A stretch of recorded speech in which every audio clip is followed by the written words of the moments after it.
আসসালামু আলাইকুম গাইস, এখন আমি আছি নাভানা সিটি বালুর মাঠের গরুর হাটে। এই হাটের ব্যাপারে অনেক বিশেষ একটি তথ্য আছে, আপনাদের দিয়ে দেই। প্রতি বছর এখানে লাকি ড্র করা হয়, অর্থাৎ আপনি যেই দামে গরু কিনেন না কেন আপনাকে একটি কুপন দেওয়া হবে। সেই কুপনের বিনিময়ে আপনি পেয়ে যেতে পারেন আকর্ষণীয় পুরস্কার।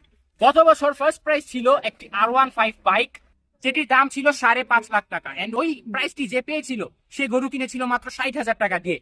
এবং এইবার আমাদের ফার্স্ট প্রাইজ দেওয়া হচ্ছে আইফোন 17 প্রো ম্যাক্স, এবং এটি বাদেও আরো 9টি আকর্ষণীয় পুরস্কার থাকছে। সো আপনারা যদি এই হাটে এসে গরু কিনেন, আপনাদের ভাগ্যে এরকম পুরস্কার ছুটে যাওয়ার একটা অনেক বড় সম্ভাবনা রয়েছে। এই হাসলি ঘরে আপনারা দেখতে পাচ্ছেন লটারির কুপন নিয়ে তারা বসে আছেন। এই বক্স থেকে আপনাকে একটি লটারির কুপন দেওয়া হবে এবং হয়তো আপনি এটির বিনিময়ে বিভিন্ন রকমের পুরস্কার পেয়েও যেতে পারেন। হাটটির পাশেই রয়েছে একটি লেক এবং এখানে তারা প্রতিদিন তাদের গরুগুলোকে গোসল করাতে পারেন। আচ্ছা, সো এই হাটে বিভিন্ন রকমের গরু উঠেছে। শুনেছি প্রায় 4,000 থেকে 5,000 গরুর ক্যাপাসিটি রয়েছে এখানে। ভিডিওটি দেখার জন্য আপনাদের অনেক অনেক ধন্যবাদ। তো ব্যাপারী ভাইরা এখন খাক, আমরা যাই। ইনশাআল্লাহ আরেকটি ভিডিওতে দেখা হবে। সবাই ভালো থাকবেন, সুস্থ থাকবেন। আসসালামু আলাইকুম।